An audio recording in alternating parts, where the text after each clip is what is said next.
अस्सलाम वालेकुम students, welcome to our channel Math Kitchen Recipes. आज का जो हमारा लेक्चर है वो मैटलैब से रिलेटेड है। मैटलैब जो है वो मैथमेटिक्स का सॉफ्टवेयर है और इसको जो है वो एज अ होल हम डिस्कस कर चुके हुए हैं और कुछ ये बेसिक्स थी इसकी जिसको हम आज डिस्कस करेंगे कि जैसे ही हम मैटलैब ओपन करते हैं तो उसका जो है वो वहाँ पे जो भी अपीयर होता है, किस चीज़ का क्या रोल होता है और किस तरह से इसकी जो डिफरेंट विंडोज़ हैं, ठीक है, इसका जो डिस्प्ले होता है वो डेस्कटॉप पे जो है वो डिफरेंट विंडोज़ अपीयर होती हैं।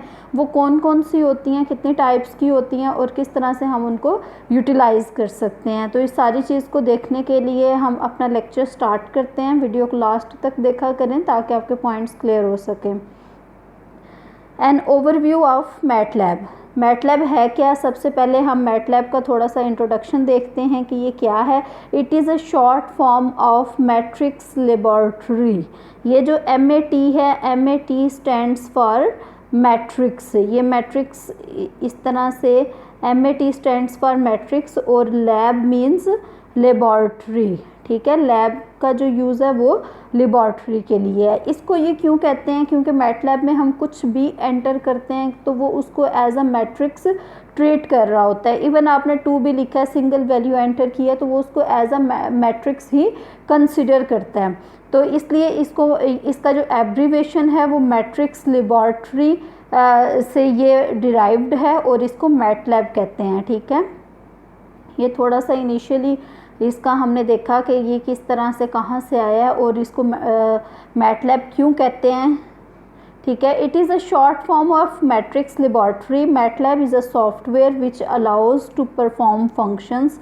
मैटलैब है क्या? बेसिकली ये एक सॉफ्टवेयर है जो फंक्शंस परफॉर्म करने में हमारी हेल्प करता है।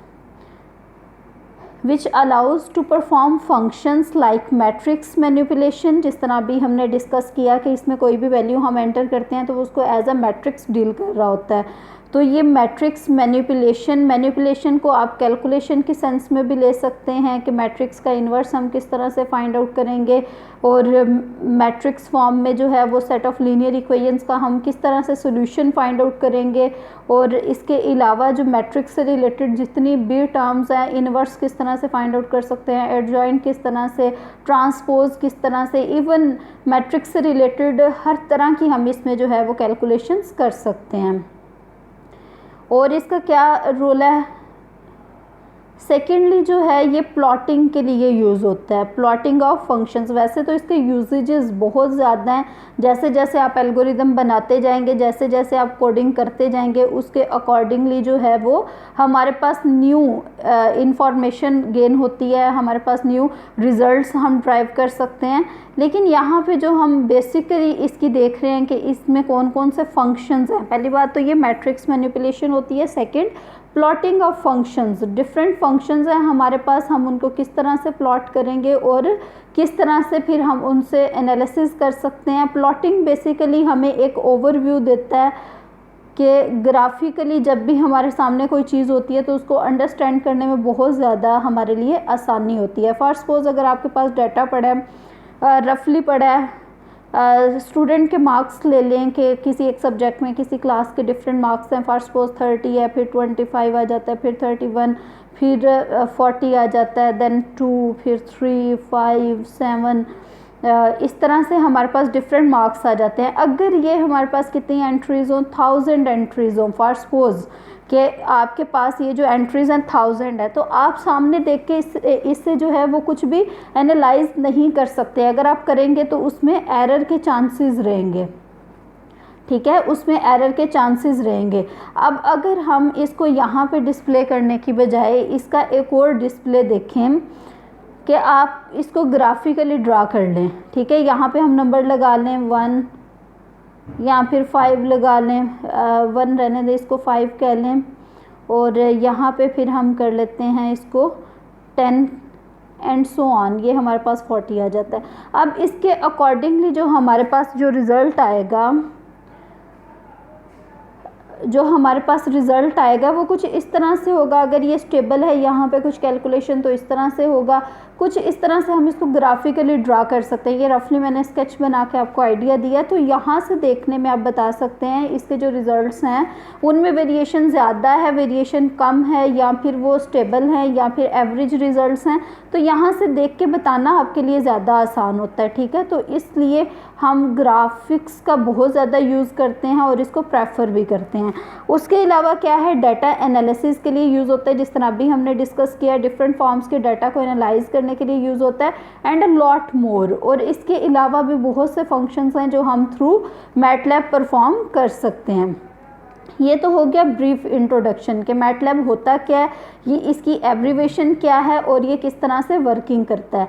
अब हम नेक्स्ट मूव करते हैं कि जैसे ही हम मैटलैब को स्टार्ट करते हैं तो जो इंटरफेस आता है वो हमारे लिए किस तरह से हमारे सामने आता है। स्टार्टिंग मैटलैब, आपके पास मैटलैब का सॉफ्टवेयर इंस्टॉल होगा। जो इंस्टॉल होगा, आपने जैसे ही उस पर क्लिक किया, उसको ओपन किया, तो आपके सामने क्या चीज़ आएगी और उसको किस तरह से हम सब डिवाइड कर सकते हैं, उसके पोर्शंस को डिफरेंट विंडोज़ में हम सब डिवाइड करते हैं और किसके अकॉर्डिंगली हम उसको सब डिवाइड करते हैं, ये सारी चीज़ें अब हम देखते हैं। When we start MATLAB, we see the MATLAB desktop। आपको पता है कि जैसे ही आप अपना लैपटॉप या सिस्टम ऑन करते हैं कि सामने एक स्क्रीन आपके पास नज़र आती है, आप उसको क्या कहते हैं, डेस्कटॉप कहते हैं। मैटलैब को भी जैसे ही आप ओपन करेंगे, जो भी आपके पास स्क्रीन नज़र आएगी उसको आप क्या कहेंगे, डेस्कटॉप कहेंगे। पहली बात तो ये, जो भी आपके सामने डिस्प्ले हुआ है उसको आप क्या कह देंगे कि वो हमारे पास मैटलैब डेस्कटॉप है, ठीक है। सेकेंडली, पहली बात तो होगी desktop. The desktop manage different Windows. पहले नंबर पे आ जाता है डेस्कटॉप, उसके बाद सेकंड पे आता है डिफरेंट विंडोज़ होती हैं। जब आप अपने घर की बात करें तो आपने देखा होगा कि विंडोज़ कुछ इस फॉर्म की होती हैं। इनको विंडोज़ क्यों कहते हैं अभी देखते हैं। कुछ इस फॉर्म की होती हैं, सम टाइम दरमियान में ज़्यादा पोर्शन होता है, साइड्स पे जो है सम टाइम दरमियान में ये ज़्यादा पोर्शन होगा, साइड्स पे कम होगा, इस तरह से सम टाइम इनके दरमियान में भी लाइन होती है, डिफरेंट स्टाइल्स होते हैं, ठीक है। इसीलिए इसको भी विंडो कहते हैं क्योंकि इसमें भी कुछ इस टाइप का इंटरफेस हमारे पास शो होता है। उसमें डिफरेंट विंडो का रोल डिफरेंट होता है। सबसे पहले हम इनके नेम आज के लेक्चर में देखेंगे, नेक्स्ट लेक्चर में हम इसका जो है वो ब्रीफ इंट्रोडक्शन करेंगे, डिटेल में हम इनको स्टडी करेंगे, ठीक है। The desktop manage different windows which are helpful for our calculations कह लें। हेल्पफुल जो है वो हमारे पास कैलकुलेशंस के लिए बहुत ज़्यादा हेल्पफुल होती हैं। अब देखते हैं कि ये कौन कौन सी विंडोज़ हैं, ठीक है। सबसे पहले जो विंडो अपीयर होती है वो हमारे पास है कमांड विंडो। कौन सी विंडो है, कमांड विंडो, ठीक है। कमांड विंडो जो है वो एक इस फॉर सपोज अगर आप अपने घर की विंडोज़ के साथ इसका कंपैरिजन करते हैं, इस टाइप की आपके पास इस टाइप की आपके घर में विंडो हो सकती है। इसको ज़रा सही से बना लेते हैं। ये जो है ये विंडो है, ये साइड्स पे पोर्शंस हैं उसके, जो कि थोड़े छोटे से बना लेते हैं। ये साइड्स पे उसके पोर्शंस हैं, इसी तरह से इस साइड पे भी पोर्शंस हैं। अब देखिए ये डिफरेंट पोर्शंस है ना, इसको हम डिफरेंट नेम असाइन करेंगे, इसको डिफरेंट, इसको डिफरेंट, इसको डिफरेंट और इसको डिफरेंट नेम असाइन करेंगे। बेसिकली जो हमारे पास मैटलैब में जो लेआउट होता है इसका, वो जो स्टैंडर्ड लेआउट होता है या फिर जो बाय डिफ़ॉल्ट लेआउट होता है वो कुछ इस टाइप का होता है। ये लेआउट होता है किस तरह से होता है, ये बाय डिफ़ॉल्ट होता है, बाय डिफ़ॉल्ट। फिर लेकिन हम इस सब को जो है वो अपने अकॉर्डिंग चेंज कर सकते हैं। बाय डिफ़ॉल्ट हमारे पास ये 5 विंडोज़ अपीयर हो रही होती हैं। अब सबसे पहले हम देखें, एक होती है हमारे पास कमांड विंडो। अब फर्दर इनको हम डिटेल में नेक्स्ट स्टडी करेंगे। सेकंड होती है वर्क स्पेस विंडो। थर्ड हमारे पास command history window.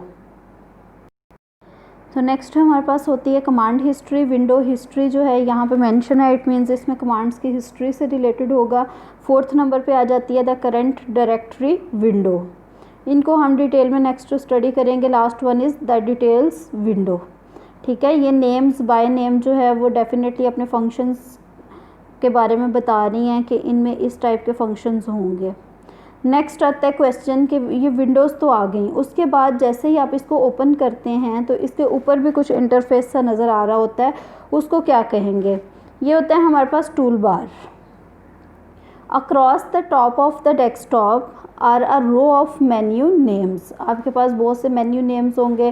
For suppose आप लोग MS वर्ड से फेमिलियर हैं कि जैसे ही उसको ओपन करेंगे ऊपर पहले नेम लिखे होते हैं, फाइल कह लें उसको, फिर उसके बाद फॉर्मेट आ जाता है, फिर एडिटिंग पोर्शन आ जाता है, इसी तरह से और भी बहुत से पोर्शंस आते हैं। तो मेन्यू नेम्स होते हैं बहुत ज़्यादा, इनको मेन्यू नेम्स कहेंगे। And a row of icons, तो जैसे ही आप उसको ओपन करते हैं जहाँ पे सेव लिखा होता है वहाँ पे इस तरह का एक जो है वो सिंबल सा बना होता है। इसी तरह से बाकी जो मेन्यू नेम्स हैं उनके साथ जो है उनके आइकॉन्स बने होते हैं। ये जितना पोर्शन है इसको क्या कहेंगे? टूल बार कहेंगे। ठीक है, आज का लेक्चर इतना ही काफ़ी है। इसको अंडरस्टैंड करें, रिवाइज़ करें। Thank you so much. अल्लाह हाफिज़।